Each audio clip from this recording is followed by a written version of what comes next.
Olá, gente, boa Ô, noite. pessoal, Estamos iniciando a última aula. Professor Marcelo, desculpa, pode ficar à vontade. não, eu que te cortei. Fala aí, fala aí. Não, era só isso mesmo. Então, Uma pessoal, apresentação. hoje é nosso último encontro. Eu queria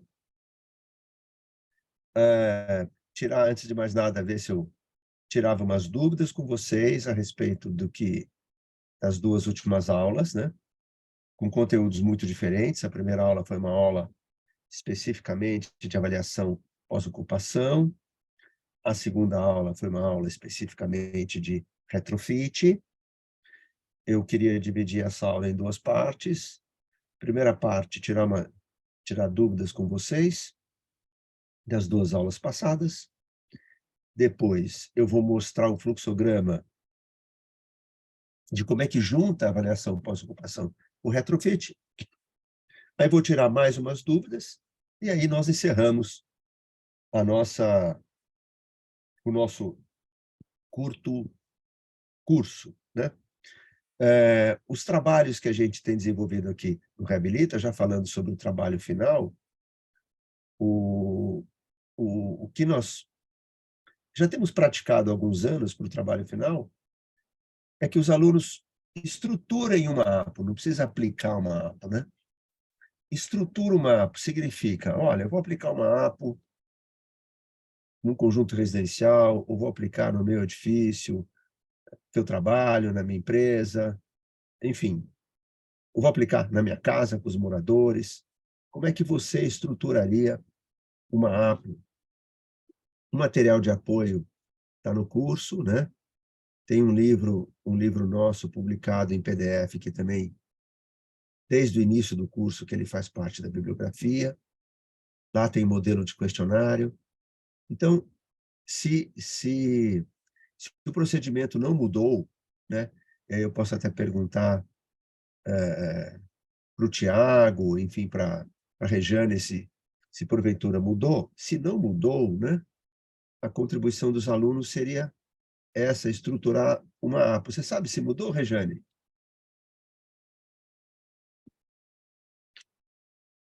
E mudou o quê, professor? Não ouvi. A tarefa dos alunos para essa disciplina. Não, é o questionário. Nesse questionário. É um questionário? Elaborar um É o questionário? questionário. Isso. Mas Então, posso tá. fazer um adendo aqui, professor, né? Já cortando aqui, talvez. A sugestão, já vou adiantar uma coisa, né? A sugestão da atividade, né, da discussão dessa semana é vamos dizer, uma pequena amostra, assim, a pessoa pegar a conta de luz, que nem você mencionou na aula passada, e aí, né, vislumbrar, não precisa necessariamente fazer, mas quem tiver interesse pode, né? Vislumbrar quais atividades de retrofit poderiam estar sendo empregadas, né, para melhorar a sua própria residência. Então, eu acho que está ótimo. Isso pode ser tranquilamente uma atividade, equacionar uma atividade de retrofit, né?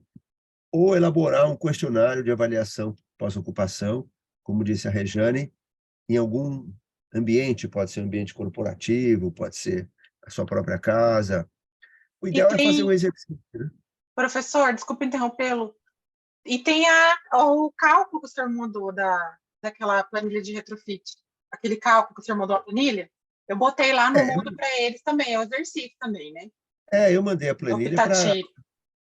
vocês exercitarem ali, né? Você aplicar um retrofit, ter uma situação Sim. antes, né? Uma situação depois, se você vê quanto que você vai economizar de energia elétrica, né? É um exercício bastante legal, muito fácil de ser feito, quer dizer, isso seria muito legal, né? Então, eu queria agora perguntar, né? Então, sobre a primeira aula, que é uma aula tipicamente de avaliação pós-ocupação. Tem alguma dúvida gritante de vocês para a gente começar a pensar nisso? Tem alguma questão mais candente? O momento é agora. Porque depois eu acho que eu não estarei mais com vocês assim, face a face, eu não estarei mais. Boa noite, Exato. acabei de chegar. Boa noite, Luiz Fernando. Desculpa o atraso. Está desculpado. Tem alguma dúvida da matéria, da disciplina, do exercício? Porque é o último encontro, o professor Marcelo está falando que tem que aproveitar para tirar as dúvidas agora. Quem tiver dúvida pode ir erguer a mão, falar. Eu acho que o pessoal ainda não está preenchendo o questionário, não, eles estavam cheios de dúvida. Né, professor Marcelo? Aí. É que a entrega na segunda-feira que vem, professor, no último dia, o pessoal deixa tudo assim, né? Mais para o final de semana. Aí vão aparecendo as dúvidas depois. Bom, por Perfeito. enquanto não, professor. Se o senhor quiser prosseguir. Tá. E com relação ao retrofit, alguma dúvida? Porque a primeira pergunta que eu fiz foi com relação à avaliação pós-ocupação. Mas com relação ao retrofit em si, alguma dúvida com relação ao retrofit? Podem perguntar. Eu tenho uma porção de dúvida com relação ao trabalho de retrofit, né? É que eu até lhe mandei mensagens pelo Moodle, né? Estou com dúvida assim, com relação a como que eu tenho experiência para poder fazer análise, né? O retrofit, né? Uma das suas dúvidas que você mandou lá na mensagem e eu respondi, ela depende de um profissional, por exemplo. Como é que você identifica que um ambiente precisa de retrofit? Você tem que ter alguma experiência em identificar tecnologias obsoletas. Isso aí não adianta perguntar para o cliente que ele não vai saber. Então, parte de nós. Você visita o lugar, identifica a tecnologia obsoleta, primeira coisa. É claro que tem também uma outra opção do cliente procurar você e falar, olha, eu estou com um prédio muito antiquado, eu quero fazer uma reabilitação. Aí é diferente.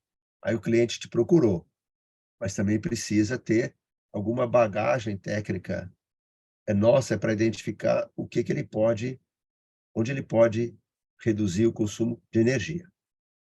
Mas nós não sabemos tudo. Nenhum de nós é especialista em iluminação e, ao mesmo tempo, é especialista em climatização. E, ao mesmo tempo, é especialista em ventilação do modo misto. Nós temos uma especialidade, mas não todas. Então, o que nós fazemos? Depois que nós identificamos o cliente e o problema do cliente, a gente monta um time, né? Um time de especialistas. Por exemplo, a minha área. Eu conheço um pouco de iluminação artificial. Conheço um pouco de climatização, mas num trabalho maior, eu chamo um especialista para fazer parte da equipe. Eu conheço um pouco de conta de energia, no sentido, o que é um consumo elevado, quantos quilowatt-hora por metro quadrado, né, que hoje dá para a gente trabalhar com da ordem de 10 kWh por metro quadrado mês máximo. Se eu pego um ambiente com uma conta muito maior ou difícil, eu já vejo que tem problema ali. Mas eu chamo sempre para a equipe um especialista em tarifa energética, quando o caso é muito grande. Você pega, por exemplo, um edifício, uma fábrica,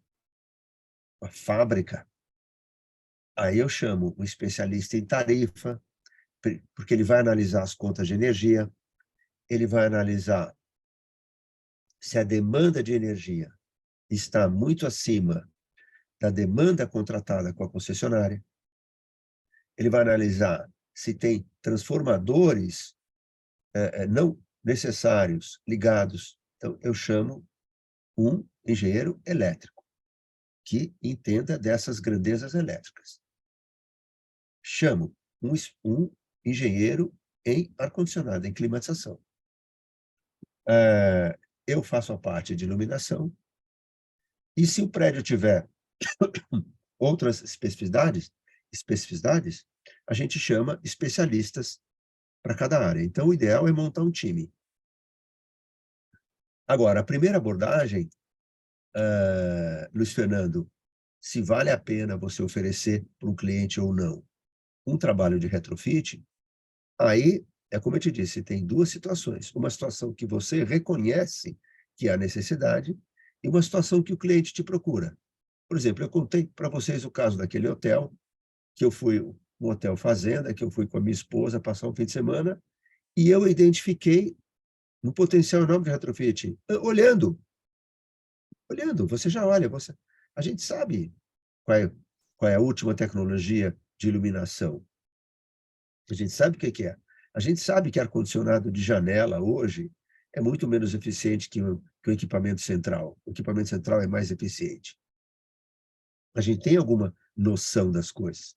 Então, aí você vai e você oferece para o cliente. Você entendeu, Luiz Fernando?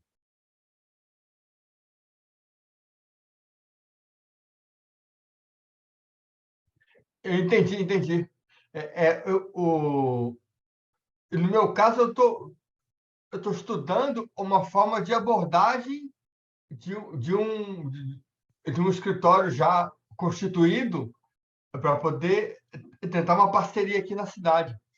Ótimo. É que eu acho que Aí, é um bom começo, né? isso eu falei para vocês na aula passada, e eu acho que é uma coisa muito boa. Vocês se identificarem algum edifício passivo de retrofit, eu vou dizer para vocês, 95% dos edifícios são passivos de retrofit. 95%. Vocês procuram uma ESCO, uma empresa ESCO, e se associam a ela para fazer aquele trabalho. Porque vocês vão aprender muito mais do que vocês vão dar de si mesmos. Vocês vão aprender muito. E é muito legal esse aprendizado, como empresa que já está mexendo com isso. E como é que eu identifico onde tem uma ESCO na minha cidade ou no meu estado? Entra no site da ABESCO, ABESCO, Associação Brasileira das ESCOs. Entra no site da ABESCO, tem lá os associados, vocês procuram um associado próximo de vocês. E tem muitas empresas de EPC, muitas ESCOs, empresas ESCOs hoje no Brasil, e o número só está crescendo. Então, esse eu acho um princípio bem legal, né? Para quem quer fazer isso, a Regiane botou aqui. Regiane botou aqui o site. Então, esse é um bom início.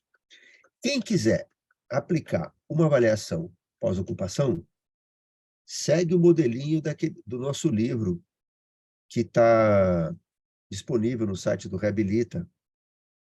É um livro que impressos tem muito poucos hoje, mas digital tem muito, é gratuito, é só baixar esse livro digital. Chama Novas Metodologias da Avaliação Pós-Ocupação e aplicados à habitação de interesse social.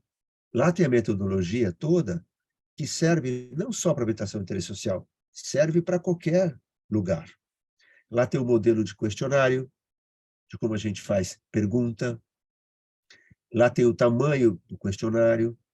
Lá tem a escala de valores de uma pergunta, se você utiliza uma escala de valor par ou uma escala de valor ímpar. O que é uma escala de valor par? É que você tem duas variáveis tendendo para o positivo, duas para o negativo. Por exemplo, ótimo, bom, precário, péssimo. Então, a pessoa é obrigada a escolher se ela vai para o lado dos positivos ou para o lado dos negativos. E uma escala ímpar por exemplo, ótimo, bom, regular, precário e péssimo. A escala ímpar, como eu disse para vocês na primeira aula, é uma escala que eu não aconselho. Por quê? Porque tem a coluna do meio, o regular. E as pessoas, quando não querem responder, não estão dispostas, não estão afim, estão bravas porque o salário não cresce, estão bravas com o chefe, tiveram um problema em casa de manhã, ou o ônibus atrasou, ou choveu demais, ela não quer responder, ela muito provavelmente ou vai colocar no lado negativo ou vai colocar o regular. Então, eu evitaria escala ímpar. Eu trabalharia só com escalas pares, que a pessoa é obrigada a tomar um posicionamento que a gente chama de tendência. Você escolhe uma tendência. Ou bem aquilo é positivo, nas suas graduações ou é negativo nas suas graduações. Perguntas, caros amigos?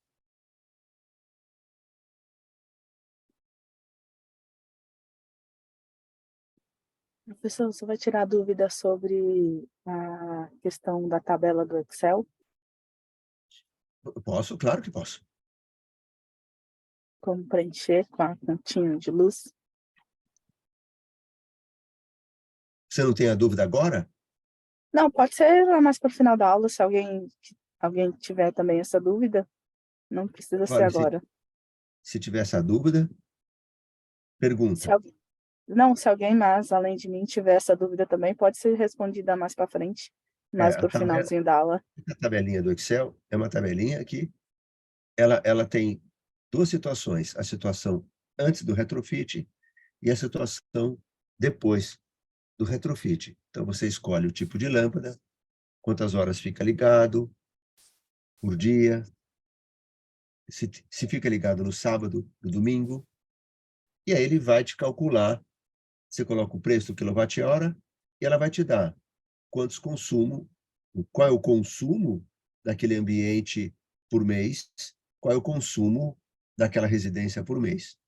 Aí você aplica o retrofit, troca a lâmpada, põe uma lâmpada mais eficiente, eventualmente reduz a quantidade de horas ou não reduz. Aí você vai calcular, a planilhazinha calcula para você o novo consumo. Então, você tem o consumo antes e o consumo depois. E o payback, como eu disse para vocês, o payback é o investimento pela economia. Aí vocês vão ver quanto vocês vão gastar para fazer aquilo, dividido pela economia, a economia sai da tabela, você já tem quantos anos que o dinheiro volta para o bolso do proprietário. Lembrando que, em contratos de performance, o proprietário não paga nada. É a ESCO que vai lá e banca, né? E se ela calculou que o dinheiro vai voltar em 3 anos, ela faz um contrato com o proprietário de 5 anos, por exemplo, né? Em 3 anos ela repõe o capital, em 2 anos aí ela fica ganhando mais 2 anos. Isso é uma decisão da própria ESCO, não há regra com relação a isso. Quanto a ESCO quer ganhar, é decisão da ESCO, é claro, desde que o cliente aprove. Então, isso é muito importante. Agora, eu vou mostrar uma transparência de como eu junto o retrofit com a avaliação pós-ocupação.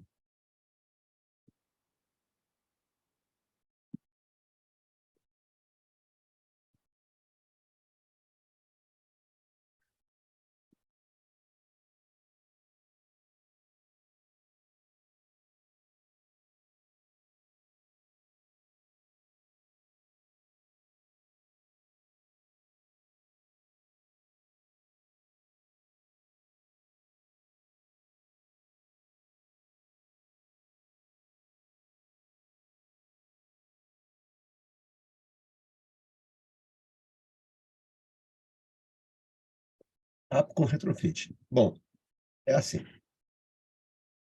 Vocês lembram que eu mostrei para vocês o fluxograma da avaliação pós-ocupação? A gente não pode nunca se esquecer. Eu tenho uma avaliação física, onde eu faço medições. Eu tenho uma avaliação comportamental, onde eu pergunto coisas para os usuários. Por exemplo, a nossa amiga Simone. Simone, foi você que falou da janela do seu prédio, que você passou a cabeça por ali, que era um perigo, não foi? Foi você? Foi do guarda-corpo Guarda-corpo. Isso. da escada. Então, digamos que a Simone vai aplicar uma avaliação pós-ocupação na escada do prédio dela. Então, ela vai quantificar quantas pessoas passam por aquela escada por dia. Esse é o universo dela. Ela vai escolher um grupo de pessoas que ela vai entrevistar. Então, o que é avaliação física? O que ela faz? Em primeiro lugar, ela faz a avaliação física. O que ela faz? Ela vai medir o guarda-corpo, ela vai medir a abertura do guarda-corpo, ela vai ver se está adequado com a norma brasileira, ela vai ver se o guarda-corpo aguenta impacto, se está de acordo com a norma brasileira. Ela faz uma avaliação física ou técnica. A gente chama de física porque a comportamental também é técnica. mas é uma avaliação física, técnica, do guarda-corpo. Se ela quiser também aproveitar e fazer da escada, ela já vê a escada, ela vê se o degrau, o espelho e o piso estão de acordo com o dimensionamento correto de uma escada. Ela pode ver o piso da escada, se não escorrega, o material. Isso tudo chama-se avaliação física. Ela faz isso e guarda. Guarda. Aí, ela faz uma avaliação comportamental. Ela bola um questionário com perguntas a respeito da escada e do guarda-corpo. Lembrando, ela faz perguntas sem induzir a resposta. O que é resposta induzida? Resposta induzida é aquela resposta que o proponente do questionário, o entrevistador, coloca na resposta a sua expectativa de resposta. Coloca na pergunta a sua expectativa de resposta. Não pode. Então, você nunca vai poder dizer a sua cabeça atravessaria esse guarda-corpo? Você não pode falar isso. Por quê? Você está sugerindo que a cabeça do usuário vai ultrapassar o guarda-corpo. Você tem que perguntar, como você avalia a altura do guarda-corpo? Como você avalia o impacto do guarda-corpo? Você não pode nem perguntar como você avalia se o guarda-corpo está de acordo com a norma ou não, porque você já está induzindo que não está com a norma. Então, você faz uma pergunta isenta lista. Aí, você vai cruzar aquela etapa de diagnóstico, ó, essa etapa é importantíssima, nessa etapa aqui, ó, diagnóstico, aí você vai cruzar o resultado da avaliação física, guarda-corpo passou ou não na norma, com o que os usuários falaram do guarda-corpo. Essa etapa aqui é muito legal de fazer. É um texto. É um texto. É uma análise. E aí você tem recomendações para aquele prédio, mas também você tem recomendações para futuros prédios. Então, essa é a Apple. E o retrofit, onde que ele entra? O retrofit, ele pode entrar tanto na etapa de diagnóstico, está aqui, ó,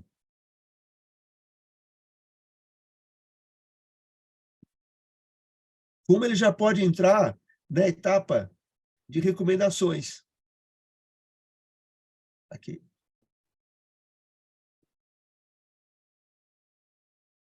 O retrofit, ele auxilia a avaliação física. Tem uma ligação muito grande aqui.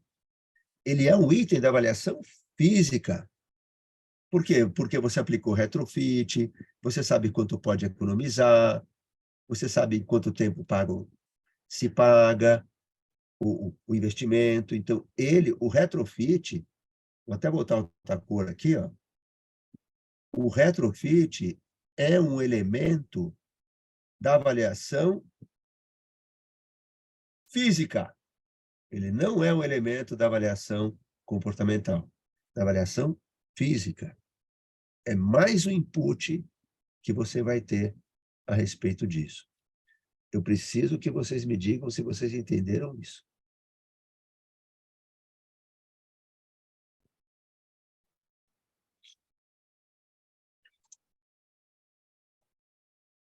Vocês entenderam, pessoal? Entendido, Simone? Ok. Então, o silêncio é que está todo mundo já com Sim, tudo na ponta da língua. sim. Tá todo mundo respondendo no chat que sim, professor. Excelente. Muito legal. Se vocês entenderam, isso é que realmente importa. Deixa eu mostrar um exemplo para vocês aqui interessante. Eu vou mostrar um exemplo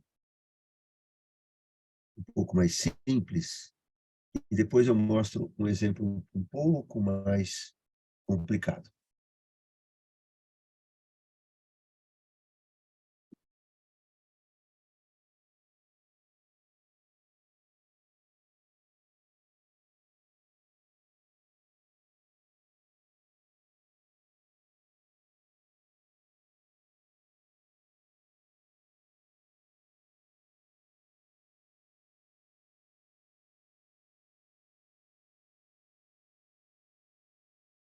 Bom, aqui é o seguinte, eu dei aula em São Petersburgo em 2 ocasiões, né? E numa das ocasiões, o foi um curso de APO com retrofit, na na Escola de Engenharia da Universidade de São Petersburgo. E aí eu estava lá e me colocaram nesse prédio aqui. É um prédio residencial da Universidade de São Petersburgo. Eu fui em fevereiro, estava um frio lascado lá. E como eu disse para vocês, a minha cabeça está formatada para olhar logo e ver onde tem problema. Aí eu reparei que essa era a planta do andar. Então eu vi, puxa vida, tem vários andares aqui, e eu calculei a potência instalada de cada apartamento. Por quê? Porque eu vi que os russos estavam usando tecnologia muito antiquada. Muito antiquada. Pensei, puxa vida, esses caras estão jogando dinheiro fora aqui. Estão com lâmpadas incandescentes ainda. A gente no Brasil já está no LED. Os caras estão com lâmpada incandescente numa universidade. É inconcebível. Olha lá, peguei a lâmpada, falei, ó, que legal, 60 watts. Aqui, a luminária da minha sala. Eles me deram essa casinha para eu morar lá enquanto eu estava dando aula lá. Eu vi, tal, potência. Peguei da cozinha, peguei do banheiro, e peguei e calculei no consumo do meu apartamento, primeira potência, depois eu calculei o consumo do prédio. Um exercício meu. Eu chegava cedo em casa, já às vezes 4 horas da tarde, quando eu dava aula de manhã, eu ficava à tarde em casa, quando eu dava aula à tarde, eu ficava de manhã em casa. Aí eu fiquei fazendo os cálculos. Aí eu perguntei para eles, olha, qual que é a taxa, né? A taxa de apartamentos vazios, né? Que a gente chama de vacância. É 30% de apartamento vazio. Então, eu calculei o consumo do prédio e multipliquei pelo quilowatt, pelo preço da energia lá em São Petersburgo, na Rússia, e cheguei numa conta de que eles gastavam, né? Mais ou menos $11.000 por ano de lâmpada, consumo de lâmpada. Aí eu fiz um retrofit. Eu fiz, por conta minha própria. Ninguém pediu para mim. Fiz o exercício. Troquei as lâmpadas, botei lâmpada de LED, calculei o novo consumo e cheguei numa economia, e a minha conta de quase $11.000 foi para $1.500. Olha a economia que eu consegui. A conta de energia foi de $11.000 para $1.500. Uma economia de quase $9.200. Aí eu mostrei para os meus alunos.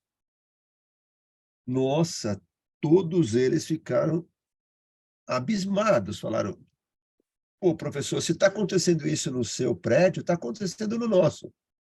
Todos eles foram calcular o retrofit dos seus apartamentos. Foi muito legal.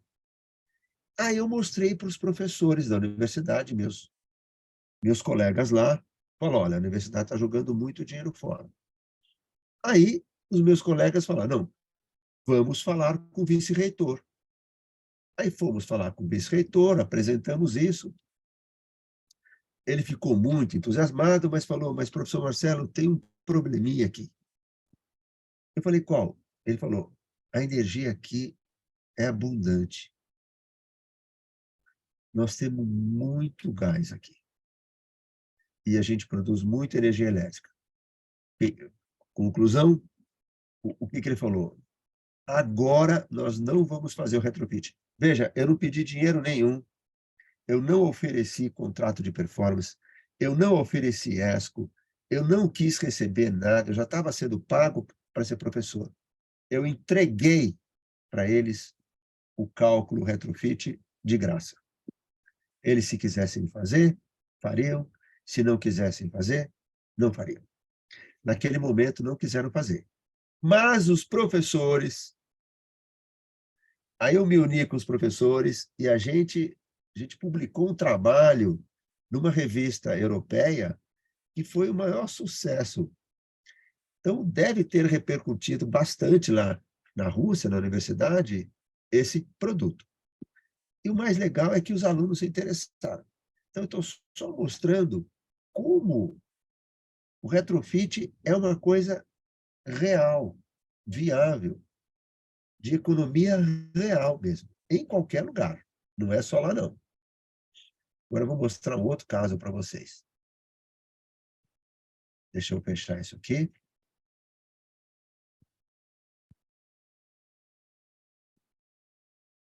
Esses casos eu vou colocar para vocês aqui, viu, pessoal?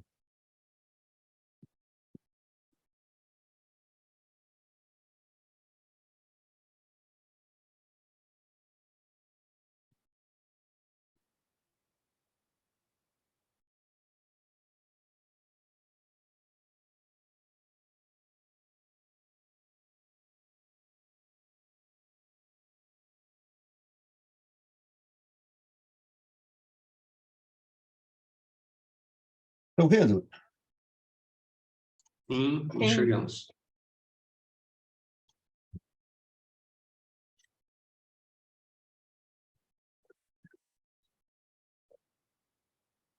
Uma vez, o meu grupo foi chamado para estudar um retrofit de uma fábrica aqui em São Paulo. Aí nós fomos lá. Aí começamos a verificar que, deixa eu pegar minha velha canetinha aqui, a fábrica possuía uma grande área de iluminação lateral alta. Algumas pessoas chamam de iluminação zenital, mas essa terminologia está incorreta, porque iluminação zenital é aquela voltada para o zênite. Quando ela não está voltada para o zênite, chama-se lateral alta. Quando ela é vertical, é lateral alta. Quando é horizontal, voltada para o zênite. Aí, nossa, o que é isso aqui?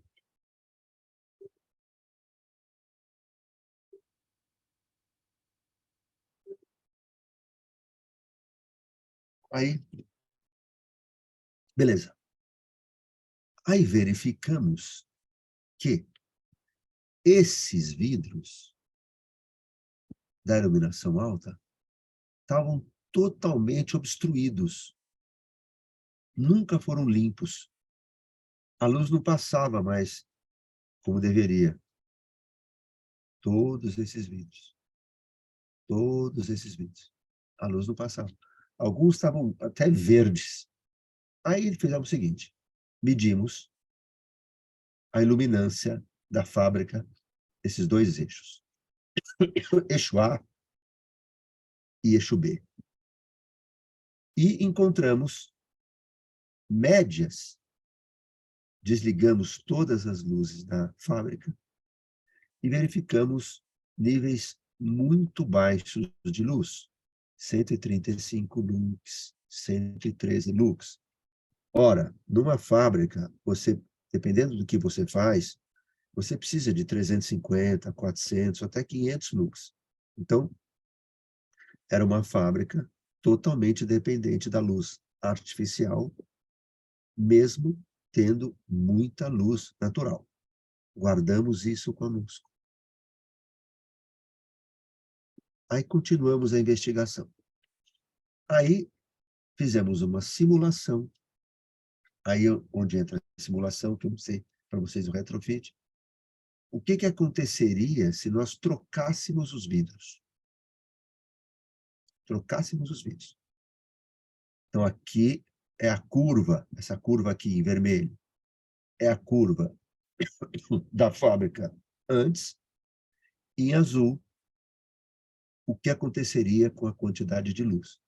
Então, a gente vê que a iluminância saltaria, em média, 100 lux para qualquer coisa da ordem de 400 lux de luz natural.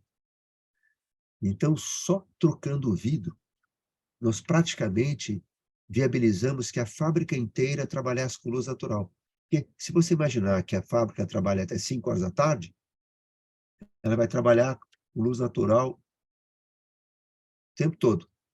Se você imaginar que a fábrica vai trabalhar até 6 da tarde, aí nesse período de 5 a 6, você liga a luz artificial. Então, isso no caso do verão. No caso do inverno, em que o sol é mais baixo, a gente viu que a iluminância da fábrica estava da ordem de 50 a 60 lux.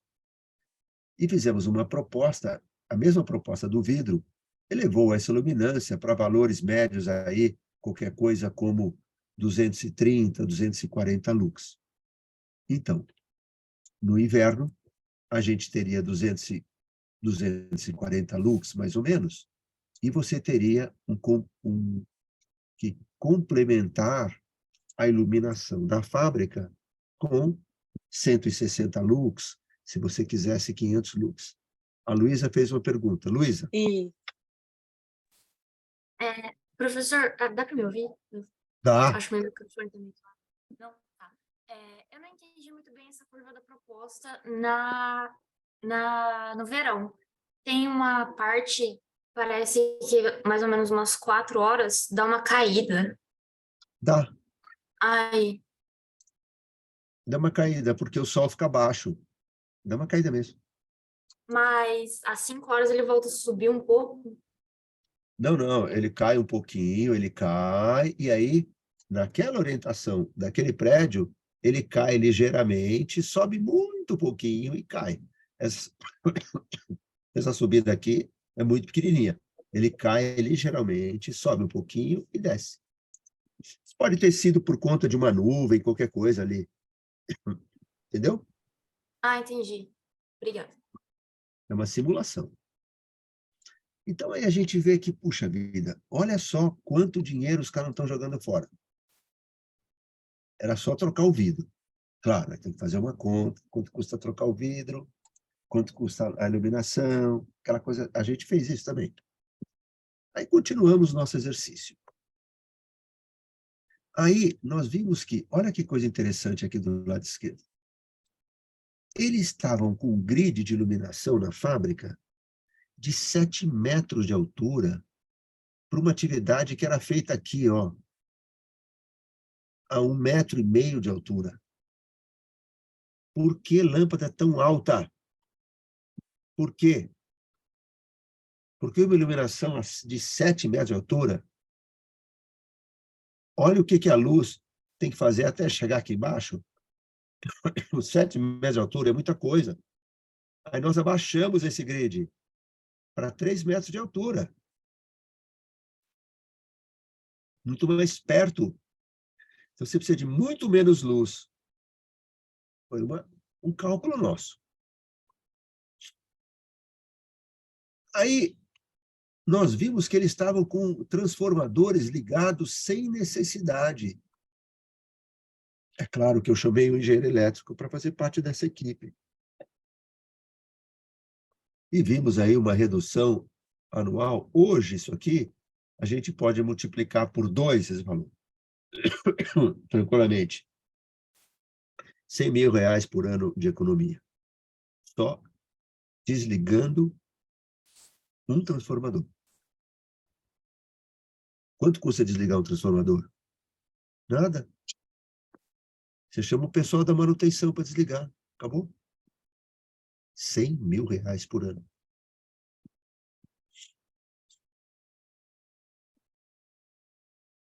Aí, trocamos compressores de ar comprimido que estavam muito velhos por compressores mais novos.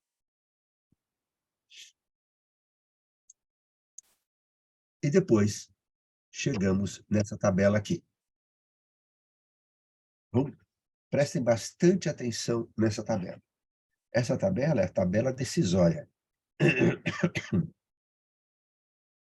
Ação número 1. Desligamento dos transformadores.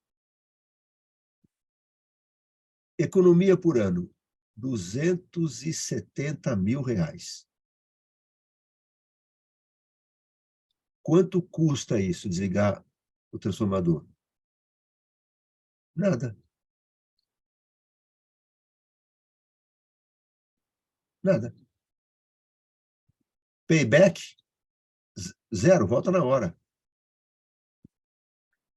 Substituímos os compressores. Economia, R$100 mil. Payback, 3,52 anos. 3 anos. Todo empresário entende uma economia de 3 anos. Todo empresário entende. Depois, substituímos motores. Aí o payback foi de 19 anos. O que vocês acham de um payback de 19 anos? Muito tempo ou pouco tempo? É uma pergunta para vocês. Acho muito. Muito tempo. Eu também acho. É o Francisco, né? Eu? Quem falou Luiz agora foi o Fernando. Francisco? Luiz Luiz Fernando. Fernando. Luiz Fernando. Luiz Fernando, o que você Sim. acha de um payback de 3,5 anos? Mais ou menos. É bom, Até vai. o empresário vai. O que você acha de um payback de 0 anos? 0. Pô, imediato, né? Imediato. Aí, o que a gente fez? Eu vou até mudar de cor a canetinha, tá? Cor amarela. Aí pensamos o seguinte, ó, se a gente fala em 19 anos, olha a jogada. Se a gente fala, vamos substituir os motores e os compressores em 19 anos, ninguém quer. Então, vamos propor para ele, se ele fizer junto a ação 3 com a ação 4. Ele troca os compressores, o compressor 8, e ele troca os compressores dos motores que estão aqui. Junta a 3 com a 4. Se ele juntar a 3 com a 4, payback já cai para 5,9 anos. O que você achou, Luiz Fernando, agora? 5,9 anos. Mais razoável, né? Mais atraente. Mais atraente. É isso que a gente propôs. A gente falou, olha, não faz essa de 3 separado e essa de 19. Faz as duas juntas, o payback 5,9 anos. Aí nós encontramos na conta de energia que isso aqui hoje representa para vocês, vocês podem ficar tranquilos, R$400 mil.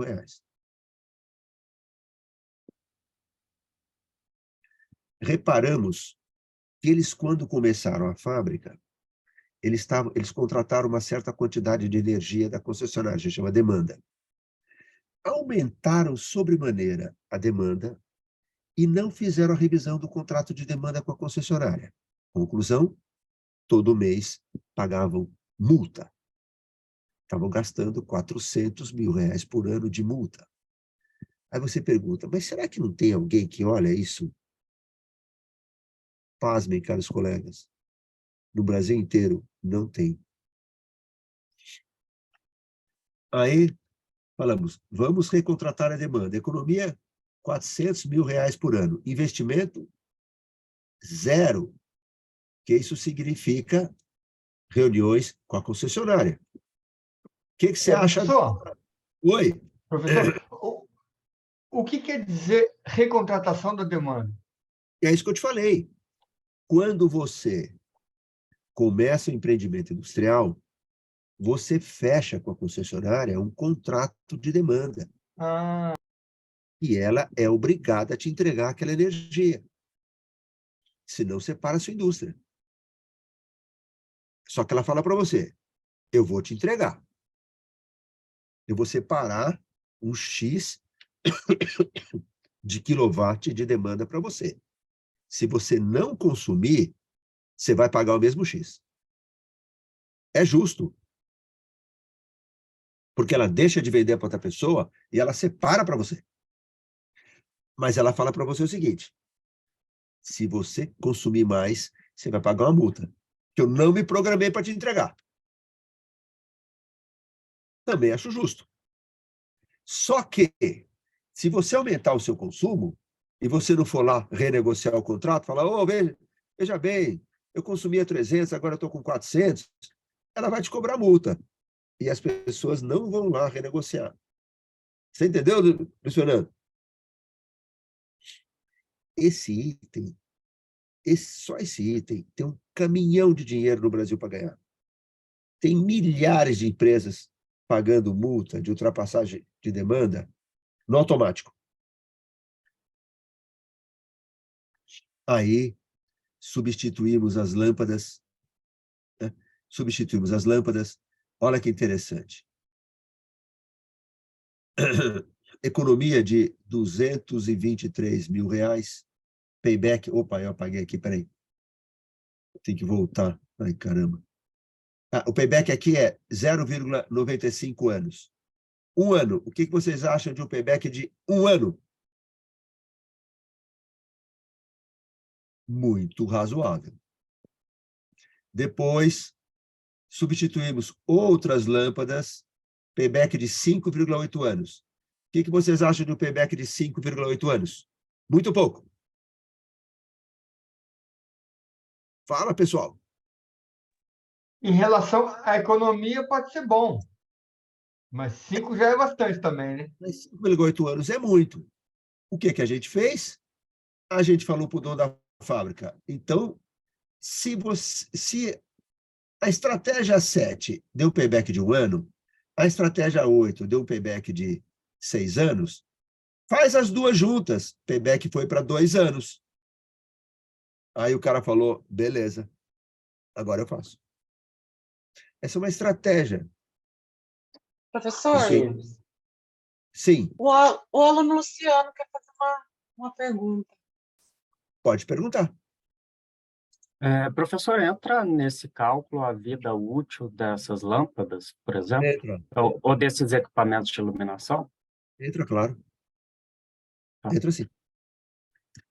Aí, Porque essa questão do LED hoje ainda, assim, eu sinto isso ainda hoje, de que falta uma padronização dos produtos, né? Diferentemente do que existia com as fluorescentes e com as incandescentes, falta uma padronização ainda. Então, dependendo do fabricante, a lâmpada o equipamento pode ser barato, mas a vida útil é péssima. nada, péssimo. Só coloca de qualidade. Não cai na tentação de botar o barato. O barato sai caro.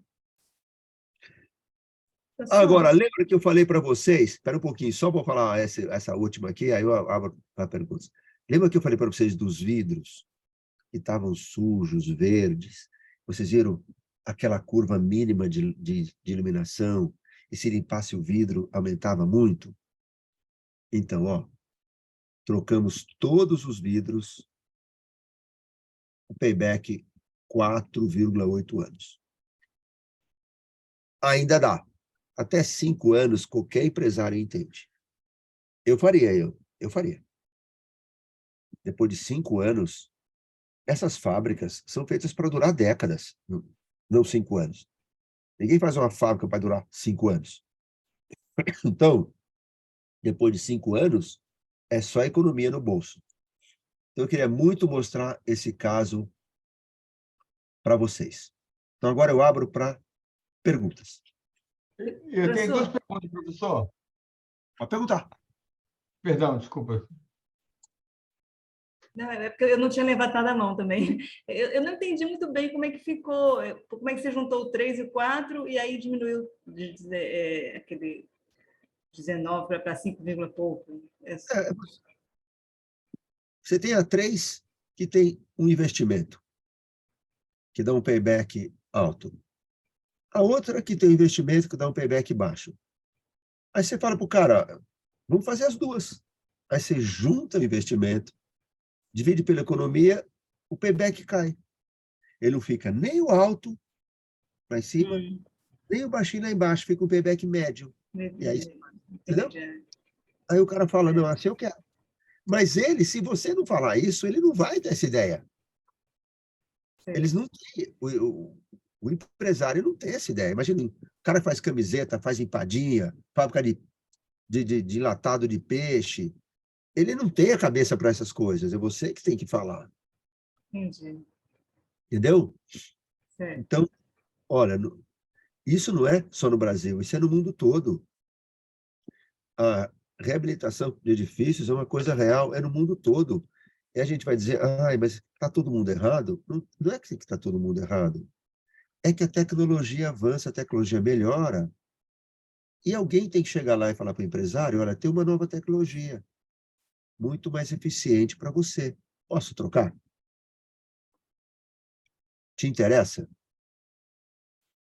A ESCO fala, eu vou lá, eu troco tudo, você não paga nada, e você me dá uma parcela da economia. Isso é uma coisa fantástica. Chama-se contrato de performance.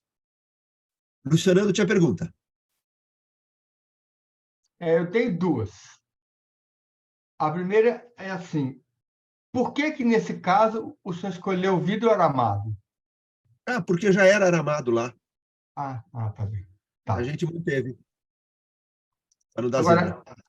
a minha outra pergunta é o seguinte, a gente sabe que a avaliação de um desempenho energético encontra 3 frentes, né? Que é o condicionamento de ar, a iluminação e a envoltória, né? A envoltória você pode avaliar, de repente, segundo as propriedades térmicas das soluções, no que ela pode ajudar na climatização. Mas aonde que o estudo da envoltória vai influir no payback? A envoltória é muito importante. A envoltória, a gente chama de tecnologias passivas. A iluminação e a climatização que você falou, a gente chama de tecnologias ativas. Então, respondendo a sua pergunta muito especificamente, aonde que o estudo da envoltória, ou a transferência de calor, vai envolver no retrofit? Por exemplo, onde envolveria?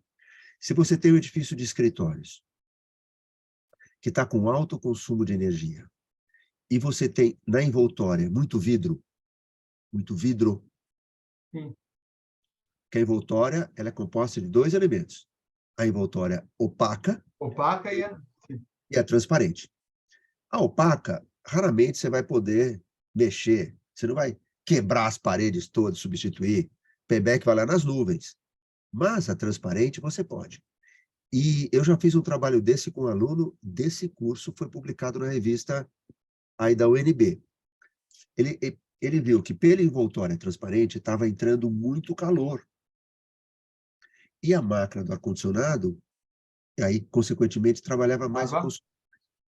Então, ele desenhou uma proteção solar exterior para as envoltórias de um edifício federal de Brasília. Aí. E aí, você coloca isso no programa de simulação, e o programa de simulação diz, se você botar essa transparência, essa proteção nesse vidro, vai diminuir tanto do consumo do ar-condicionado. Pronto, aí você faz o payback. Então, respondendo a sua pergunta, onde a envoltória entra para reduzir o consumo de tecnologias ativas no edifício? Entra muito bem quando você trabalha com a envoltória transparente, não opaca. Com a opaca não tem como. A opaca tem como, mas acaba sendo muito caro. Por exemplo, como é que você poderia trabalhar com a opaca? Mantendo o mesmo Com a cenário. absortância externa, Não, com você tem gesso que por mexer. dentro? Você tem que mexer no coeficiente de transferência de calor. Então, Sim. se você tem um ambiente condicionado, e lá fora é o clima de Brasília, por exemplo, você não vai querer que o calor de Brasília seja transferido pelo bloco, pelo elemento opaco, e entre no edifício, porque você vai ter que retirar o calor que ultrapassou a parede. Então, o que você faria? Você isolaria a parte opaca por dentro. Tem que trabalhar com atraso térmico, né? Não, aí você não vai trabalhar com atraso térmico, porque você vai cortar a transferência de calor. Quando você coloca um elemento isolante, você elimina o amortecimento e o atraso térmico, porque você colocou um elemento isolante por dentro. Então, o calor não passa. Então, você pode estudar isso. Quando tiver um caso, enfim, que mereça estuda quanto custa isso, quanto custa colocar o isopor, dar um acabamento ali, né? E ver se compensa. Para isso é que existem os programas de simulação que eles fazem isso. Respondi, Luiz Fernando? Respondeu. Valeu, obrigado. Mais perguntas, caros amigos? Mais dúvidas, gente? Alguém que está sem microfone aí quer perguntar no chat? Aí. Eu Maiara. tenho uma dúvida atrasada sobre a avaliação pós-ocupação. Passou o momento, mas pode ser agora? Pode. Eu ia perguntar, professor, se você mencionou na primeira aula que quando a gente faz essa avaliação e a gente quer entrevistar crianças, né, tem uma recomendação de se fazer em grupos, certo? É isso? Focal. Grupo focal. Isso. E aí a minha dúvida era o seguinte, se eu fosse fazer sobre por exemplo, um espaço verde ou um espaço aberto, onde eu sei pelo histórico que costumava ser ocupado, às vezes, por crianças que passavam por ali para fazer um piquenique, por exemplo. Mas eu não tenho acesso a esse grupo de crianças, mas eu talvez achasse que fosse importante o ponto de vista dessas crianças. Se eu não conseguir juntá-las num grupo, é melhor não fazer com as crianças? Se você não nesse caso? conseguir Ou não juntá-las pode? num grupo, você não vai fazer. Não faz. Não pode fazer. Se eu encontrar uma criança sozinha, não pode fazer, nem duas crianças. Não pode. Tá Porque bom. Não, era o só para pneu saber. isolado, né? Uhum. Aí você tem que pegar esse grupo de crianças, tentar juntar grupo de crianças que trabalham, que estudam lá, ou que passam por lá, né? Uhum. Uma vez eu fiz um grupo Entendi. focal numa escola, né? A gente aplicou avaliação pós-ocupação. Está no livro, esse livro Uhum. eu disse para vocês. Aí nós tínhamos que saber o que as crianças já achavam da área do recreio, né? A área do recreio tem a parte externa para brincar, tem a parte coberta, tem a cantina que oferece lanche para eles, tem os banquinhos. E para a criança não dá para aplicar questionário. Colocamos todas as crianças numa mesa, né? Enchemos de sorvete a criançada, muito sorvete, muito. Assim, sem miséria. E aí fica uma pessoa conversando com as crianças e uma outra pessoa anotando. Quem pergunta não escreve, quem escreve não pergunta. E também a gente não toma sorvete. Ou bem se avalia, ou bem se toma sorvete. A criançada toma sorvete. E aí você começa a perguntar, puxa, sem induzir. E como é jogar bola nesse espaço? E como é jogar basquete aqui? Não pode perguntar, a bola cai, sem indução. E como é jogar bola aqui? E como vocês avaliam aqui o chão? Se falar piso, eles não entendem, fala chão. O chão aqui da quadra. Não pode falar se escorrega, está induzindo. Como é o chão aqui num dia que chove? Não pode falar que escorrega. Como é num dia de sol? Não pode perguntar. Se você cai, machuca, é indução. Acontecem acidentes E como é a parte coberta? E como é a iluminação à noite? E como é o balcão que pega o sanduíche? Eles vão falando, eles falam tudo. Falam tudo. Você sabe tudo. Aí, como vocês viram aquele fluxograma, essa é a avaliação comportamental. Aí vocês comparam com a física, aí vocês vão ver se o piso está na norma, se a quadra está na norma, se a lâmpada é mais eficiente, se a parte coberta chove dentro, se a altura do balcão da lanchonete é muito alta para a criança não consegue pegar, se o banco é muito alto, se o banco é duro, se o piso escorrega, aí você faz a avaliação física. Aí você compara com o que a criança falou, você sabe tudo da escola. Licença, professor. O senhor não aplicou o poema dos desejos? O quê? O poema dos desejos. Não sei se tem outro nome, mas eu aprendi assim. Eu não conheço isso. Eu acho que é tipo assim, você pede para a criança desenhar a melhoria que ela gostaria de ver no local. Não. Aí... Não. Mas é muito legal, mas eu nunca apliquei, não. Ah, entendi. Mas é uma forma também. É uma forma lúdica de expressão, não é? Eu acho ótimo. Muito legal. Pessoal, é isso, viu? Eu acho que eu vou ficando por aqui hoje.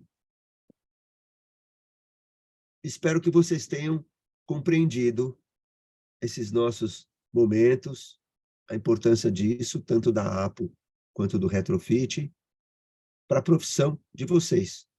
O que eu fiz aqui foi despertar vocês para duas coisas incríveis de possibilidade de trabalho real, que é a avaliação pós-ocupação e seus benefícios, e o retrofit e os seus benefícios. Perfeito, professor. Muito obrigado.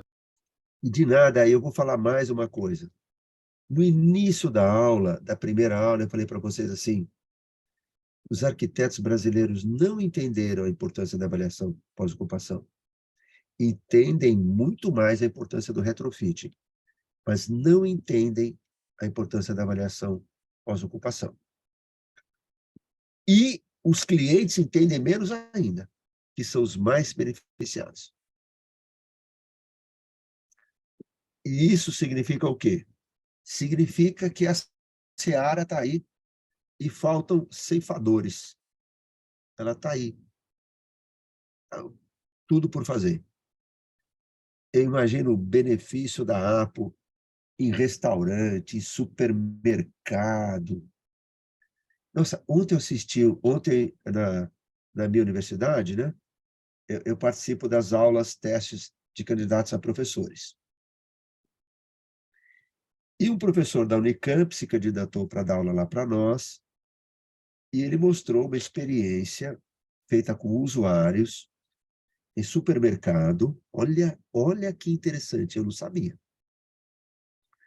Em que os usuários colocam um óculos, eles dão lá um óculos para a pessoa, e a pessoa faz a compra normalmente. Depois, o óculos passa a informação para um programa de aonde que as pessoas mais olham. Olha que legal! Você sabe no seu supermercado se as pessoas estão olhando para baixo, para cima, para o meio, se olha mais quando está pagando, se olha mais em que parte das gôndolas. Nossa, eu se fosse dono do supermercado, eu ia querer isso, porque eu ia saber exatamente aonde estão olhando, é que não tem que fazer nada. Mas a minha preocupação é, porque não estão olhando para onde não estão olhando. Porque não vão comprar aquilo. Se não estão olhando, não vai comprar. Como é que eu faço para chamar a atenção dos lugares? Esse óculos seria mais um instrumento da avaliação pós-ocupação. Legal, pessoal. Deixa um abraço para vocês. Perfeito, professor. Muito obrigada. A gente nota que o professor está meio gripadinho aí, está aqui dando aula para a gente. Obrigada mesmo. Está no esforço, né? Pelo seu esforço. Tá? Mesmo. Mas foi um prazer. Ótimo aprendizado. O pessoal está agradecendo muito aí no chat, só elogios. Muito obrigado, pessoal. Prazer. Valeu, professor. Obrigadão. Obrigada. Boa noite a todos, gente. Obrigada, professor. Um abraço. Boa noite. Boa noite, professor. Tchau. Parabéns. Obrigado. Melhoras. Obrigado. Toda vez que eu ver um corrimão, agora eu vou lembrar da Apple.